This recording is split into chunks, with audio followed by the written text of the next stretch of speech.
I never thought keeping a secret would save my life.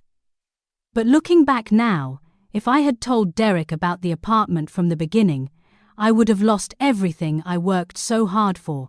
Let me start from the beginning. 3 years before I met him, I was 25 years old, working crazy hours as a graphic designer for a company that paid me well but demanded everything from me. I didn't mind though, because I had a goal. While my friends were spending money on vacations and designer bags, I was saving every penny I could. I ate cheap meals, I didn't go to expensive restaurants, and I definitely didn't buy things I didn't need. My co-workers thought I was boring, my family thought I was too serious, but I didn't care what anyone thought. After 3 years of saving and working overtime whenever I could, I finally had enough money for a down payment on an apartment. Not just any apartment either, a beautiful 2-bedroom place in a safe neighborhood with good schools and nice parks. The building was clean, the neighbors were quiet, and it felt like home the moment I walked through the door.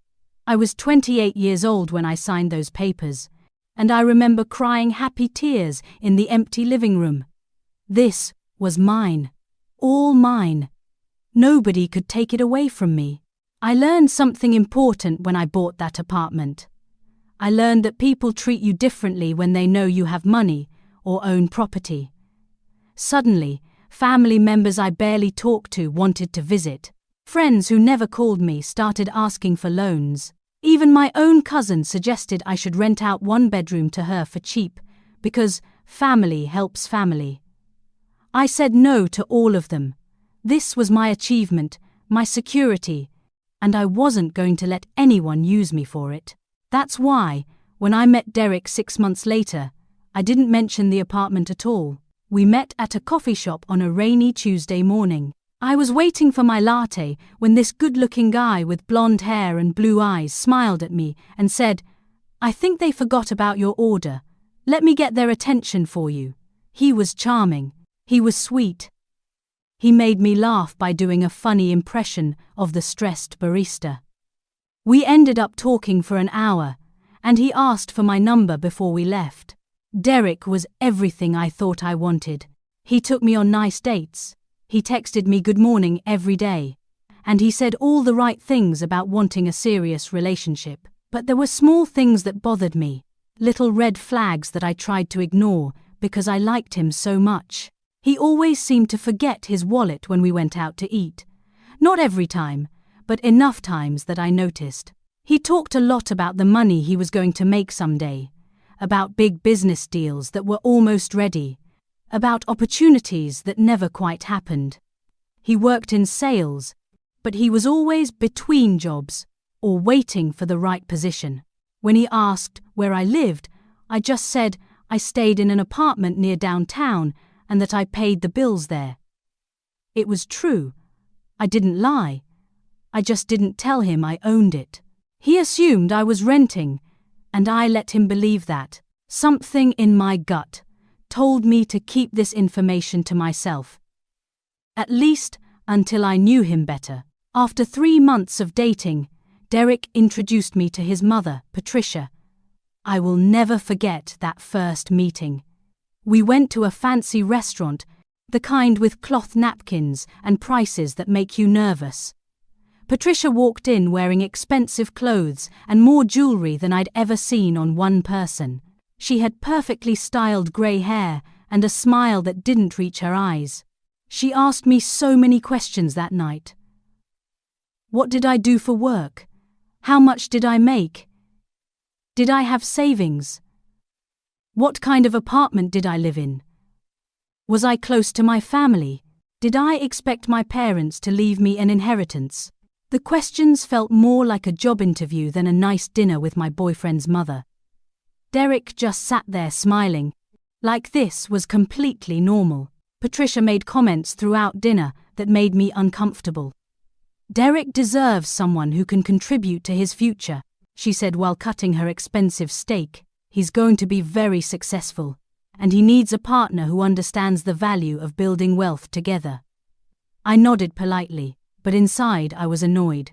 What did she think I was doing by working hard and saving my money?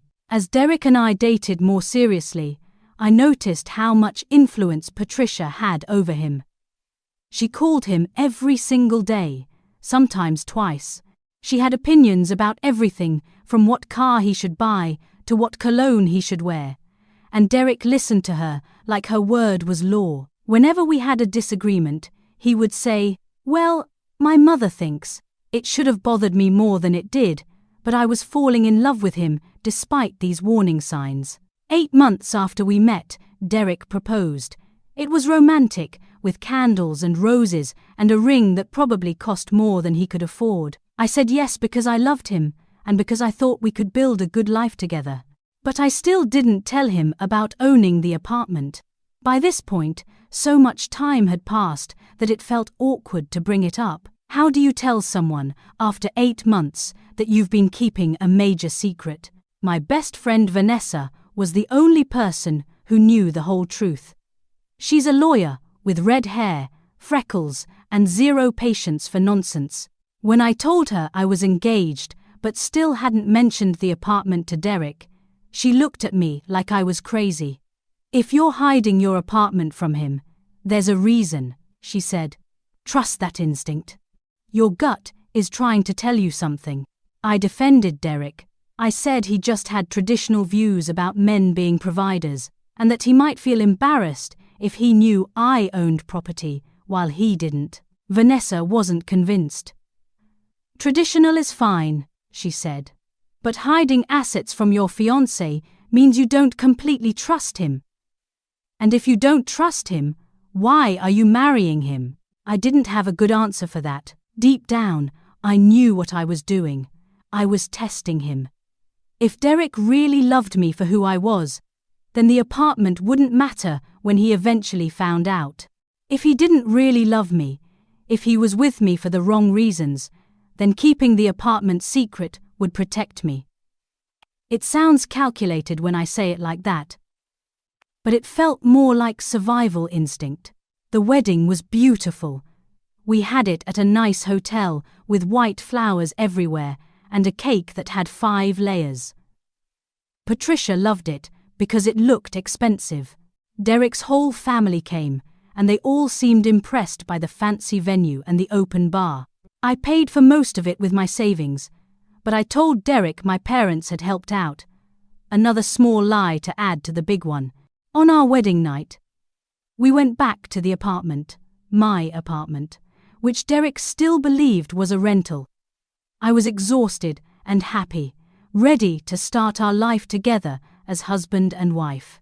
We were standing in the living room, and Derek was looking around with this strange expression on his face. Then he pulled me close, kissed my forehead, and said something that made my heart stop. "Don't worry, honey," he said with a big smile.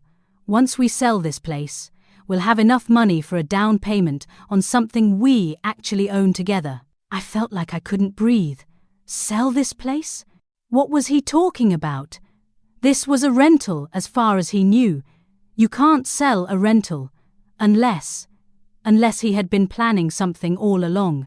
Unless he thought the apartment belonged to both of us somehow, or that I would just agree to whatever he wanted. That's when I realized Vanessa was right. My instinct to hide the truth had been protecting me all along.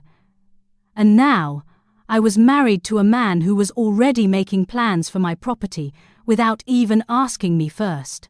The first 2 days of married life were normal. Derek went to work. I went to work. And we came home to eat dinner together, like regular newlyweds. I didn't bring up his comment about selling the apartment because I was still trying to figure out what he meant. Maybe I had misunderstood him. Maybe he was just thinking out loud about our future without really meaning anything by it. I wanted to believe the best about my new husband. On the 3rd day after our wedding, everything changed. I was at work designing a logo for a client when my phone rang. It was Derek. "Hey babe, I hope you don't mind, but my mum is having some financial trouble. I told her she could stay with us for a little while, just until she gets back on her feet." My hand froze on my computer mouse. What do you mean, stay with us? For how long? Derek's voice got that defensive tone he used whenever I questioned anything about Patricia. I don't know exactly. A few weeks, maybe a month. We have that extra bedroom, and she's my mother. She needs help. I wanted to scream. This was my home. He should have asked me before inviting anyone to move in, even his mother. But I kept my voice calm and said, "We should have talked about this first, Derek. This is a big decision." He sighed like I was being unreasonable. "She's already on her way. She'll be there in an hour. I'll see you tonight." Then he hung up. I sat at my desk, staring at my phone, feeling anger build up inside me. Patricia was moving in without my permission, into my apartment that Derek didn't even know I owned. I thought about calling him back and telling him the truth right then, but something stopped me. I wanted to see what would happen. I wanted to see how far this would go.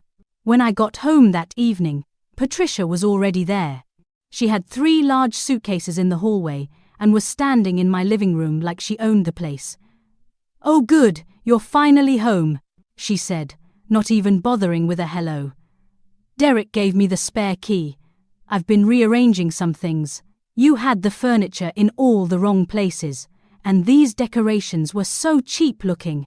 I put them in the closet for you." I looked around my living room and felt my face get hot. She had moved my couch, taken down my pictures from the walls, and removed the plants I loved from the windowsill.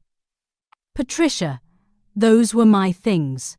You can't just throw away my decorations."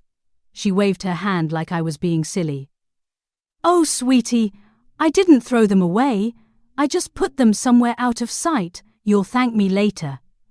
This place looks much better now." Derek came home an hour later and acted like everything was perfectly normal. When I tried to talk to him privately about his mother rearranging everything, he said, "She's just trying to help. You're being sensitive." That night, I lay in bed next to my husband and realized I had made a terrible mistake. But I was married now, and Patricia was living in my home, and I still hadn't told anyone the truth about owning it. The next few days were a nightmare. Patricia acted like she had always lived there. She went through my kitchen cabinets and threw away food she didn't like. She invited her friends over for lunch without asking me. She used my expensive face cream and my nice towels without permission. When I came home from work, she would be sitting on my couch, watching my television, eating my food, and she would barely look up to acknowledge me. But the worst part was the things she said. "When Derek and I sell this place, we should look for something with a bigger kitchen," she mentioned one morning while drinking my coffee. I stared at her. "What do you mean when you sell this place?" She smiled at me like I was stupid. "Well, you're renting right now, aren't you? Derek told me you two want to buy something together. We'll need to find a cheaper apartment for you to rent while you save up the down payment." My hands shook as I poured my own coffee. She said, "We," like she was part of my marriage. She said, "Derek and I," like I wasn't even involved in decisions about my own home. And she had no idea that this apartment was mine, that I owned every single inch of it, and that neither she nor Derek had any right to make plans about it. I started noticing that Patricia and Derek had private conversations that stopped whenever I walked into the room. They would be talking quietly in the kitchen, and as soon as they heard my footsteps, they would change the subject or go silent. It made me feel like a stranger in my own home, like they were keeping secrets from me. One afternoon, I left work early because I wasn't feeling well. I had a headache and just wanted to lie down in my own bed. When I walked into the apartment, I heard voices in the kitchen. Patricia and Derek didn't know I was home. I stood in the hallway, hidden from view, and listened. "You need to convince her to move somewhere cheaper," Patricia was saying. "Look at this place. The rent must be expensive. If you moved to a smaller apartment, you could rent out this one and pocket the difference." Or better yet, tell the landlord you want to buy it, negotiate a good price because you're already living here, then flip it for a profit. I know a real estate agent who could help. My heart was beating so hard I thought they might hear it. Derek responded, and his words cut me like a knife. I'm working on it, Mum. She's really attached to this place for some reason, but she'll come around. Women always do once you explain things the right way. We just need to be patient. Patricia laughed. Patient? Derek, you've been married less than a week. You need to establish who makes the financial decisions now, before she gets too comfortable thinking she has equal say. Derek said something I couldn't hear clearly, and they both laughed. I quietly backed out of the apartment and sat in my car for 30 minutes, crying. My husband and his mother were plotting to use me. They wanted to profit from my apartment without caring what I wanted. They were talking about me like I was too stupid to understand money, like I was just some woman who needed a man to make decisions for her. That night, Derek started a conversation about our future. We were sitting on the couch, the one Patricia had moved to the wrong spot, and he put his arm around me. Babe, I've been thinking about our finances. We're paying a lot for this place, and we should really be saving money for our future. What if we looked at some smaller apartments, something cheaper, where we could save up faster for a house? I looked at him carefully. Who would benefit from us moving? His face changed. What kind of question is that? We would benefit. Both of us. Why are you being so difficult about this? I kept my voice calm. I'm not being difficult. I'm asking a simple question. If we move somewhere cheaper, what happens to this apartment? Derek got frustrated. I don't know. We tell the landlord we're leaving, and they find new tenants. That's how renting works. Why are you asking me these weird questions? I'm trying to plan our future, and you're acting like I'm doing something wrong. I didn't say anything else that night. I just went to bed early and lay there in the dark, thinking about everything. Vanessa had been right all along. I couldn't trust Derek, and now I was stuck in a marriage with a man who saw me as a tool to make money. Things got worse over the next week. Patricia started opening my mail. I caught her one day with my bank statement in her hand, reading through my transactions. What are you doing? I asked, grabbing it from her. She didn't even look embarrassed. I was just curious about how you manage your money. Derek and I are concerned that you're not being smart with your spending. I immediately changed all my mail to paperless delivery. I wasn't going to let her spy on my finances anymore. But the damage was done. She had seen how much money I had in my account, and I knew she had told Derek. Patricia also started making comments about how I wasn't contributing enough to the household. Never mind that I was paying for groceries, utilities, internet, and every other bill except Derek's car payment and the expensive food Patricia liked to buy. Derek works so hard, she would say. You should appreciate him more, maybe cook nicer dinners or keep the house cleaner. Every time Patricia criticized me, Derek backed her up. If I defended myself, he would say I was being disrespectful to his mother. If I asked him to talk to her about her behavior, he said I was being too sensitive. I was losing this battle, and I knew it. Then, one evening, Patricia made an announcement that changed everything. She was sitting at my dining table, eating my food, and she said with a big smile, I called my friend Harold today. He's a real estate agent. He's coming tomorrow afternoon to appraise this place, so we know what we're working with when we talk to your landlord about buying it. Derek nodded like this was a great idea. I sat there, fork halfway to my mouth, and realized that tomorrow everything would explode. Tomorrow, they would find out the truth. Tomorrow, Harold, the real estate agent, would tell them that I owned this apartment. And tomorrow, I would see who Derek really was. I didn't sleep at all that night. I lay in bed next to Derek, listening to him snore peacefully, while my mind raced with thoughts about what would happen the next day. Part of me wanted to tell him the truth right then, to wake him up and explain everything before the real estate agent arrived. But another part of me, the smarter part, wanted to see this play out. I wanted to watch what Derek and Patricia would do when they thought they were about to profit from my property. At 6 in the morning, I got up quietly and went to the living room. I found Harold's business card that Patricia had left on the kitchen counter and called his number. He answered on the third ring, sounding sleepy. "Hello? Mr. Phillips, this is the owner of the apartment you're supposed to appraise today. I need to talk to you about something very important before you arrive." I explained the whole situation to him in a whisper so Derek wouldn't hear. I told him about the secret, about Patricia and Derek's plans, about everything I had overheard. When I finished, there was silence on the other end of the phone. Then Mr. Phillips laughed. Not a mean laugh, but a surprised one.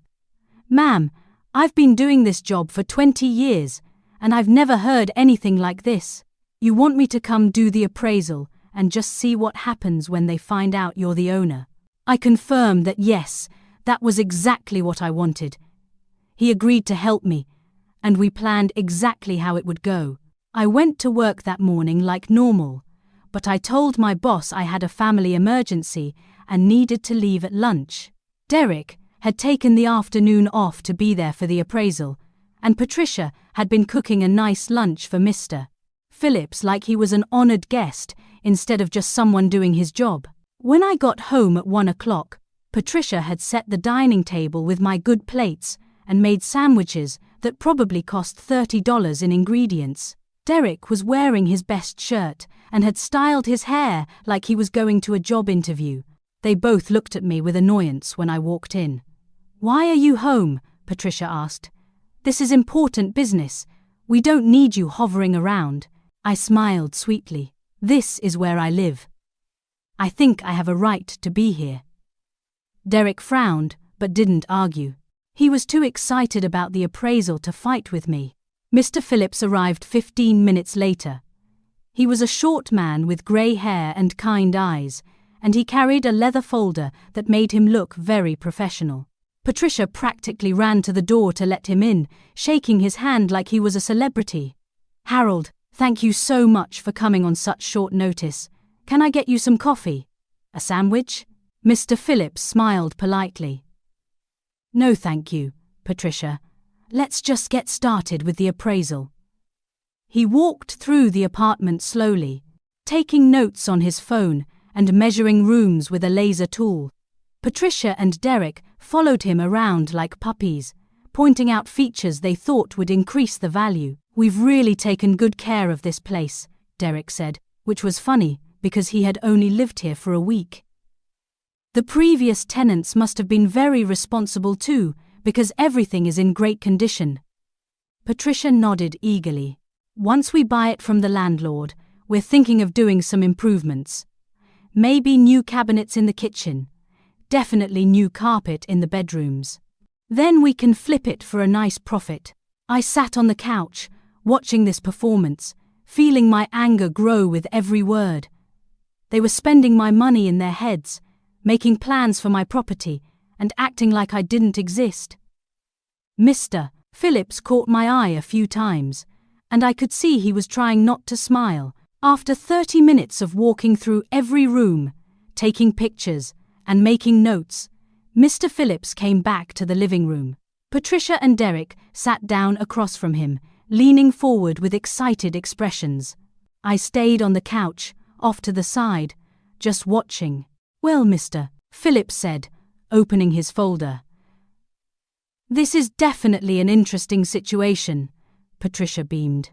"We think it's worth quite a bit, right? This neighborhood has gotten so much nicer in the past few years." Mr. Phillips nodded slowly. "Yes, the property value has increased significantly, but before I can give you any information about pricing or market value, I need to clarify something. Which one of you is the actual owner of this apartment?" The room went completely silent. You could have heard a pin drop. Patricia's smile froze on her face. Derek's eyebrows came together in confusion. "Owner? Derek said slowly. Harold, I think there's been a misunderstanding. We don't own this place. We're renting it. That's why we called you, to find out what it's worth, so we can make an offer to buy it from the landlord. Mr. Phillips looked even more confused now, and I knew he was doing a great job of acting. That's very strange, because I pulled the property records before coming here. And according to public records, this apartment is owned by... He paused and looked directly at me, then said my full legal name clearly. I will never forget the look on Derek's face in that moment. His expression went from confusion to shock to understanding to anger in about 5 seconds. His mouth opened but no sound came out. Patricia's face turned red, then white, then red again. She looked at me, then at Mr. Phillips, then back at me. That's impossible, Derek finally said, his voice shaking. You never told me you owned this place. You let me believe it was a rental. You lied to me. I stood up from the couch and walked closer to where they were sitting. I never lied, Derek. You asked where I lived, and I told you I lived here and paid the bills. Both of those things are true. You assumed it was a rental. I just never corrected your assumption.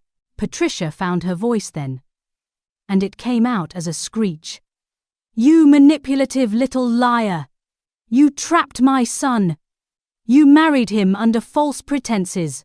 I turned to look at her, and I felt calmer than I had in weeks. False pretenses? That's interesting coming from you, Patricia. Should we talk about the conversation I overheard last week? The one where you and Derek were planning to trick the landlord into selling cheap so you could flip my apartment for profit. Derek stood up so fast his chair almost fell over. You were listening to our private conversations. That's an invasion of privacy. I laughed, and it wasn't a nice laugh. This is my home, Derek. My apartment that I bought with my money 3 years before I met you. There are no private conversations here that don't involve me. Everything that happens in this apartment is my business, because I own it. Mr. Phillips cleared his throat quietly. I think I should leave and let you folks work this out privately. He packed up his folder and headed for the door.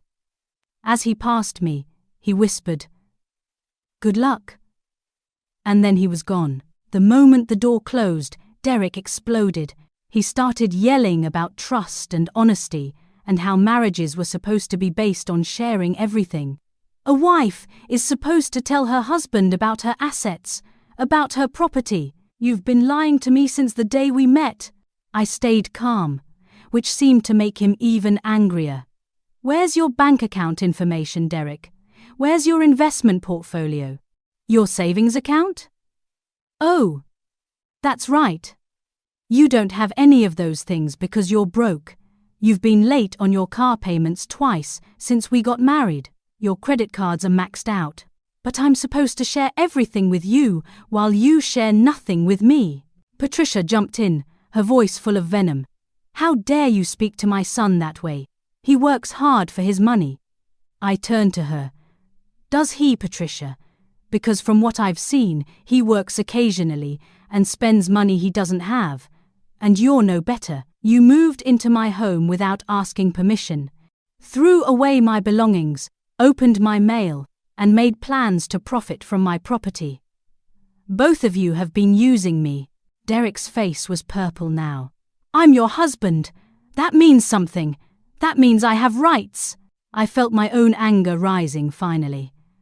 Rights to what, exactly? Rights to my apartment that I bought before I knew you existed. Rights to make plans behind my back. Rights to bring your mother into my home and let her disrespect me every single day. The fight went on for 2 more hours. Derek accused me of being a gold digger, which was funny because I was the one with money. Patricia called me every mean name she could think of. They both acted like I was the villain in this story, like I had done something terrible by protecting what was mine.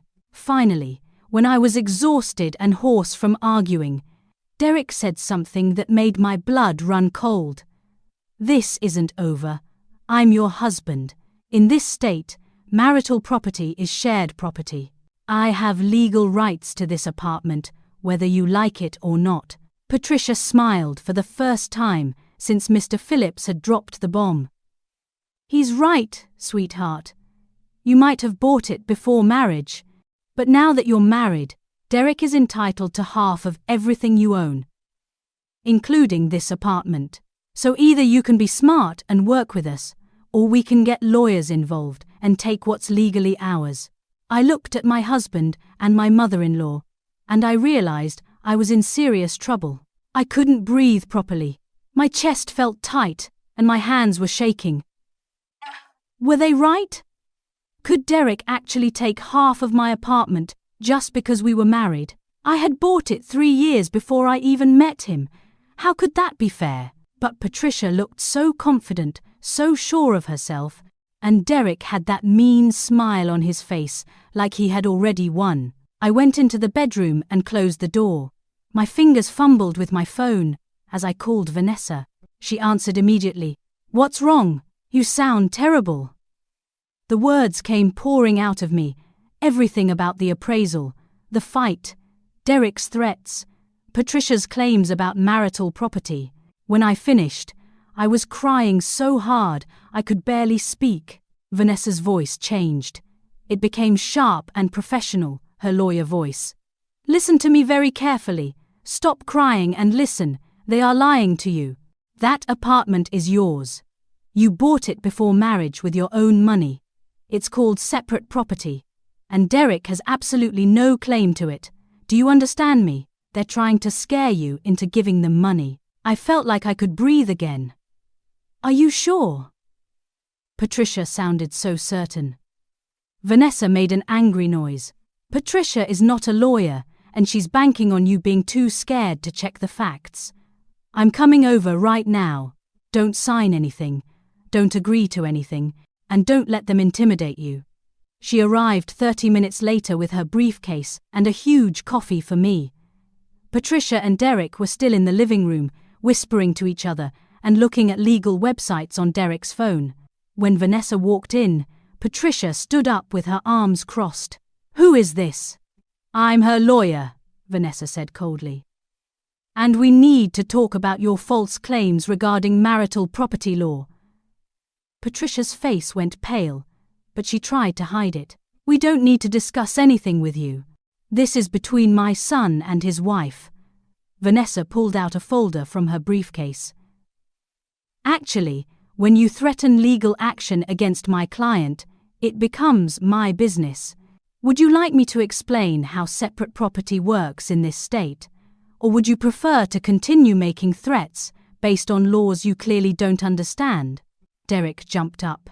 "You can't just bring a lawyer into our home without discussing it with me first." I found my voice then. "This is my home, Derek. Mine. And I can invite anyone I want into it, including my lawyer, especially my lawyer, since you and your mother are threatening to sue me."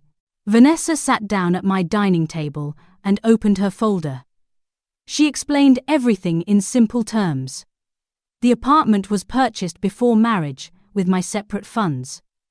It remained my separate property. Derek had no claim to it. If we got divorced tomorrow, he would leave with exactly what he brought into the marriage, which was nothing. Patricia's face got redder and redder as Vanessa spoke. When she finished, there was silence. Then Derek said something that shocked me. "Fine. Maybe I can't take the apartment legally, but I'm not leaving. I'm your husband, and I live here. You can't kick me out." Patricia nodded quickly. "That's right, and I'm his guest. Try to evict us and see what happens. We'll drag this out in court for months, maybe years. How much will that cost you in lawyer fees?" Vanessa looked at me, and I could see she was thinking, they have a point. Eviction can be a long process, especially for a spouse, but there are other options. She turned to Derek and Patricia. "Every threat you make, every harassing action, every time you prevent her from peaceful enjoyment of her property, we document it. Then we file for a restraining order. Let's see how a judge feels about a husband and mother-in-law who moved in and immediately started trying to steal the wife's property. The next 2 weeks were the worst of my life. Patricia refused to move out. She acted like she owned the place even more than before. She would blast music late at night when I was trying to sleep. Derek changed the Wi-Fi password and wouldn't give it to me. When I changed it back using the router, he unplugged the router and hid it. I had to buy a new one. My clothes started disappearing from the dryer in the building's laundry room. I would put in a load of washing, come back an hour later, and my favorite shirts would be gone. I knew it was Patricia, but I couldn't prove it. Food I bought would vanish overnight. The expensive coffee I liked, the special bread from the bakery, even my leftovers from restaurants. Everything disappeared. I started keeping my important belongings in my car. My laptop, my jewelry, my important documents. I didn't trust them anymore. The apartment that used to feel like my safe space now felt like enemy territory. I would come home from work with my stomach in knots, not knowing what I would find. Derek stopped sleeping in our bedroom. He moved into the spare room with his mother, which was disturbing on many levels. They would have long conversations late at night, and I could hear them through the walls talking about me, planning their next move. Sometimes I would hear Patricia laughing, a mean sound that made my skin crawl. At work, I couldn't focus on anything. My boss asked if everything was okay because I had missed 3 deadlines. I was spending thousands of dollars on lawyer fees. Every meeting with Vanessa cost money. Every legal document she filed cost money. Derek and Patricia were bleeding me dry without even trying, just by refusing to leave and making my life miserable. My neighbor, Mr. Thompson, knocked on my door one Thursday evening. He was a kind old man with white hair who had lived in the building for 20 years. He always said hello in the hallways and sometimes left cookies by my door during holidays. "I'm sorry to bother you," he said quietly, "but I've been hearing everything through the walls. The fighting, the music at night, the yelling. I know what they're doing to you." I felt tears start again. I had been crying so much lately that my eyes were always red and puffy. "I'm sorry about the noise, Mr. Thompson. I'm trying to fix the situation." He shook his head. "You don't need to apologize. You're the victim here. I just wanted you to know that if you need someone to testify about what's been happening, about the harassment and the noise and all of it, I'm willing to do that. I've been writing down dates and times in my diary. I want to help you." His kindness broke something inside me. I hugged him, this sweet old man who barely knew me but could see I was drowning. "Thank you," I whispered. "Thank you so much." He patted my back like I was his granddaughter. "Those people are bullies. Don't let them win." Vanessa was building a case. She had me document everything with photos and videos. Every time Patricia moved my things, I took pictures. Every threatening text from Derek, I saved. Every noise complaint from other neighbors, Vanessa collected. She was creating a file that showed exactly what they were doing to me. "We're going to file for a restraining order and eviction," she explained during one of our meetings. "The judge will see all of this evidence, all of this harassment, and he'll understand that you're being abused in your own home. Derek might be your husband, but that doesn't give him the right to torture you." But Derek and Patricia had lawyers too. Patricia's cousin was a divorce attorney with a reputation for being aggressive and mean.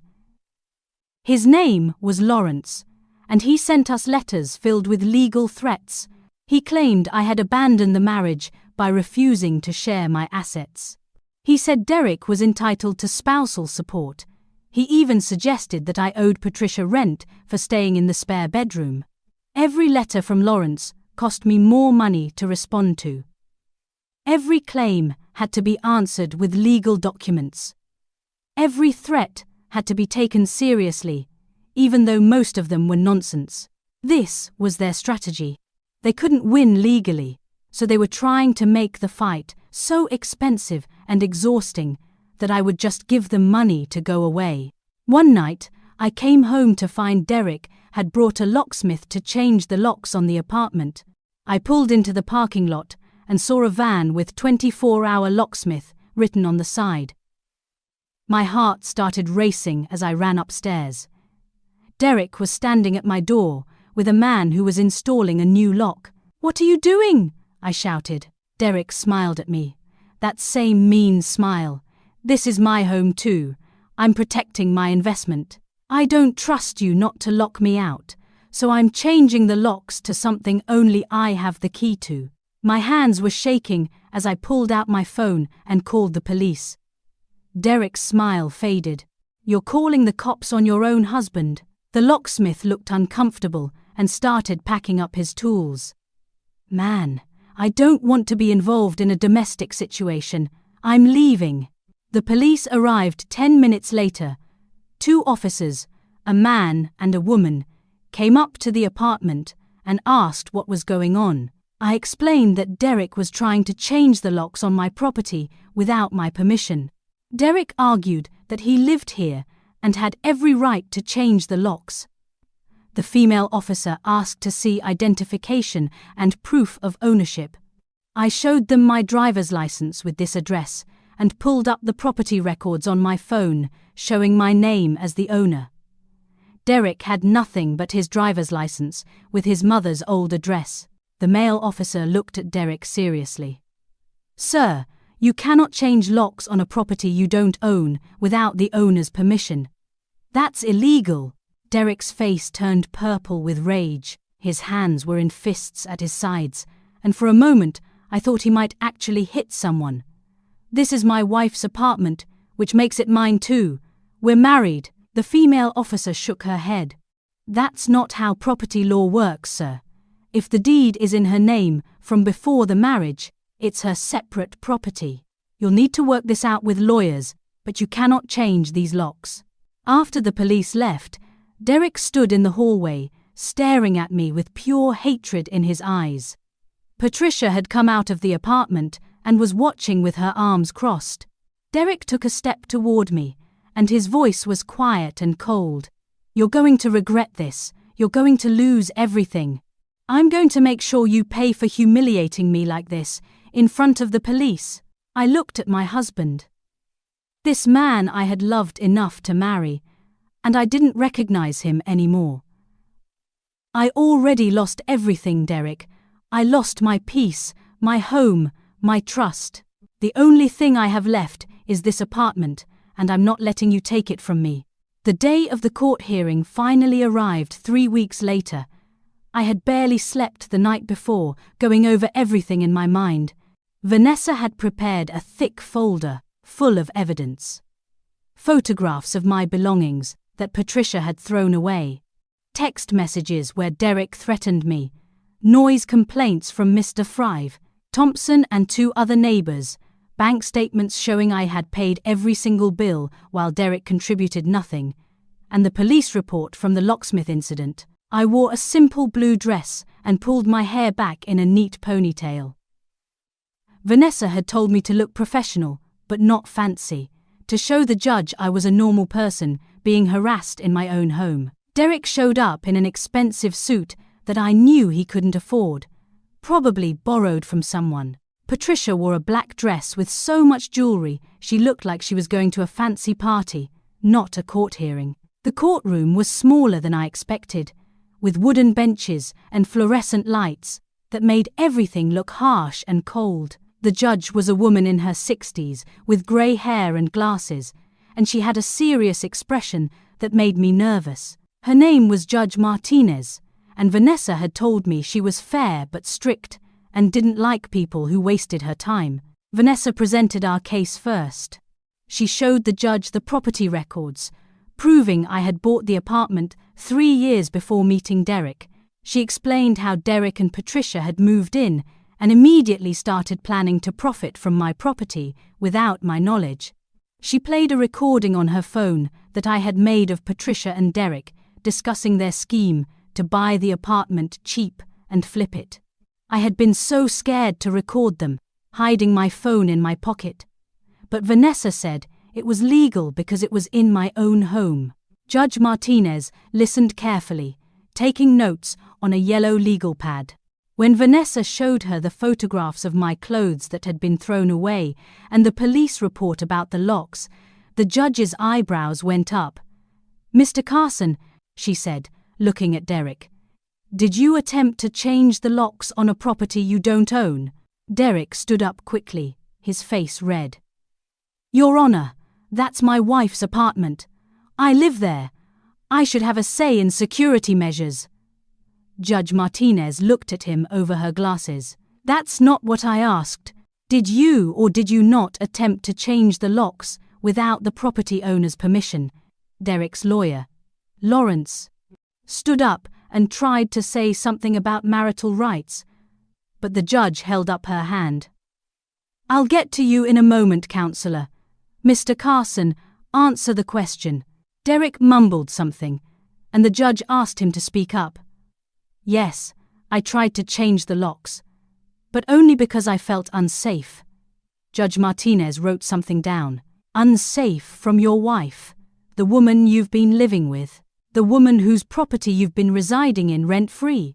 Derek didn't have an answer for that. Then it was Lawrence's turn to present Derek and Patricia's side. He stood up with confidence and started talking about how marriage was a sacred bond that required sharing and trust. He claimed I had entered the marriage under false pretenses by hiding my assets. He said Derek was entitled to live in the apartment as my spouse, and that I was trying to kick him out over a simple disagreement. Judge Martinez interrupted him. "Counselor, I've reviewed the case file.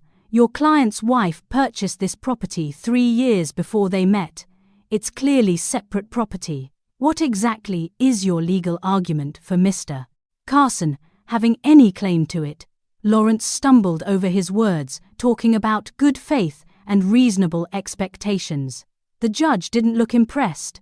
Then Lawrence called Derek to testify. Derek sat in the witness chair and tried to make himself look like the victim. He talked about how much he loved me, how he thought we were building a life together, how devastated he was to discover I had hidden the apartment from him. "I just wanted us to be honest with each other," he said, and I saw him wipe fake tears from his eyes. "I thought marriage meant no secrets." Vanessa stood up for cross-examination, and I had never been more grateful for my best friend. "Mr. Carson, when you met my client, did you tell her about your credit card debt?" Derek looked uncomfortable. "That's different. That's personal." Vanessa smiled. "So financial information is personal when it's yours, but not when it's hers. Did you tell her you had been evicted from your previous apartment for not paying rent?" Derek's face went white. "I didn't even know about that. That was a misunderstanding with my landlord." Vanessa pulled out a document. "According to court records, you were evicted after being 3 months behind on rent. Did you share this information with my client before proposing marriage?" Derek was silent. Vanessa continued. "And when you moved into my client's apartment after the wedding, did you contribute to rent, utilities, groceries, or any other household expenses?" Derek shifted in his seat. "I paid for some things." Vanessa showed the judge my bank statements. "These records show that my client paid 100% of the household expenses for the entire time you lived there. You didn't contribute a single dollar. Is that correct?" Derek tried to argue, but the numbers didn't lie. Judge Martinez was frowning now, looking at Derek like he was something unpleasant she had found on her shoe. Then Vanessa called Mr. Thompson to testify. My sweet elderly neighbor walked slowly to the witness stand, with his diary in hand. He told the judge about the loud music late at night, the shouting matches, the threats he had heard through the walls. "I've lived in that building for 20 years, he said in his gentle voice. "I've never heard anything like this before. That poor girl is being terrorized in her own home by her husband and his mother." Patricia made a sound of outrage from where she was sitting, and the judge gave her a warning look. Mr. Thompson continued, reading from his diary entries with dates and times. March 15th, loud music until 2 in the morning. March 17th, shouting match, where I heard Mr. Carson call his wife terrible names. March 20th, I saw Mrs. Carson Sr. throwing bags of garbage in the hallway that I later learned contained the young lady's belongings. When Mr. Thompson finished, there were tears in his eyes. "I have a granddaughter about her age," he said to the judge. "If someone treated my granddaughter this way, I would want someone to speak up for her. So that's what I'm doing." Judge Martinez took a break to review all the evidence. Those 30 minutes felt like 30 hours. I sat with Vanessa in the hallway, drinking terrible coffee from a vending machine, trying not to throw up from nervousness. Derek and Patricia sat on the other side of the hallway with Lawrence, whispering angrily among themselves. Patricia kept glaring at me like she wanted to hurt me. When we went back into the courtroom, Judge Martinez had made her decision. She didn't waste any time. "I've reviewed all the evidence presented today, and frankly, I'm appalled by what I've seen. Mr. Carson, you moved into your wife's property, contributed nothing financially, attempted to illegally change the locks, and participated in a scheme to defraud her out of her home. Mrs. Carson Sr., you moved in without permission and engaged in systematic harassment." The judge looked directly at Derek. "I'm granting the restraining order. You are to remove yourself and your mother from the property within 48 hours. You are not to contact the plaintiff except through your attorney. You are not to come within 500 feet of her or her residence. If you violate this order, you will be arrested." Derek jumped up. "You can't do this. I'm her husband. I have rights." Judge Martinez's voice became ice cold. "Sit down, Mr. Carson, or I will hold you in contempt. Your marriage does not give you the right to harass, threaten, or steal from your spouse. The restraining order stands." Then she turned to the question of the marriage itself. "Mrs. Carson," she said to me, "I strongly suggest you file for divorce or annulment immediately. This marriage lasted less than a month before your husband showed his true intentions. You may have grounds for annulment based on fraud." Vanessa nodded. "We'll be filing for annulment this week, Your Honor." Judge Martinez signed several documents and handed them to the court clerk. "This hearing is concluded. Mr. Carson, Mrs. Carson Sr., you have 48 hours. Officers will be present to ensure you remove only your personal belongings and nothing that belongs to the plaintiff." Derek and Patricia left the courtroom in fury. Lawrence looked frustrated, but not surprised. I think he had known they would lose. Vanessa hugged me tight. "You did it! You won! They have to leave!" I couldn't stop shaking. Relief and leftover fear and exhaustion all mixed together until I couldn't tell what I was feeling anymore. 2 days later, police officers came to supervise Derek and Patricia moving out. They had surprisingly few belongings for people who had acted like they owned the place. Derek wouldn't look at me as he carried boxes to his mother's car. Patricia spat at my feet as she walked past, and one of the officers warned her she could be arrested for that. Before Derek left, he stopped at the door and finally looked at me. "You really couldn't just share. You had to destroy our marriage over an apartment." I looked at the man I had married and felt nothing but sadness. "You destroyed our marriage when you decided my property was worth more than my trust. I hope someday you understand that." After they left, I walked through my apartment with Vanessa. It felt empty and quiet, like a place that had been through a war. "What do I do now?" I asked her. She squeezed my shoulder. "Now you change the locks with your own locksmith. You clean this place from top to bottom to get rid of their energy. You file for annulment. And you start healing." The annulment went through 3 months later. Derek tried to fight it. But when his lawyer saw all the evidence of fraud and deception, he advised Derek to let it go. I never had to see Derek again after that day in court. I did change the locks. I repainted the walls. I bought new furniture. I threw away everything that reminded me of Derek and Patricia. Mr. Thompson helped me pick out new plants for the windowsill, and they grew better than the old ones ever did. 6 months after the nightmare ended, I was sitting on my couch with Vanessa, drinking wine and watching a movie. "Do you regret keeping the apartment secret?" she asked me. I thought about it for a long time before answering. No, if I had told Derek from the beginning, he would have married me anyway. And then slowly convinced me to sell it or refinance it, or do something that would have given him access to my money. The secret protected me. It gave me time to see who he really was. Vanessa raised her glass. To trusting your instincts. I clinked my glass against hers.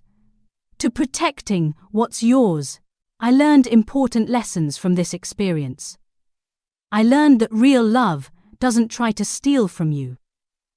I learned that keeping some things private isn't the same as lying. I learned that when someone shows you who they really are, you should believe them. And most importantly, I learned that I was strong enough to fight for myself, even when it was scary and expensive and exhausting. My apartment is truly mine now, in every way that matters. No one lives here who doesn't respect me. No one makes plans for my property without my permission, and when I come home after a long day, I feel safe again. That's worth more than any marriage built on lies ever could be.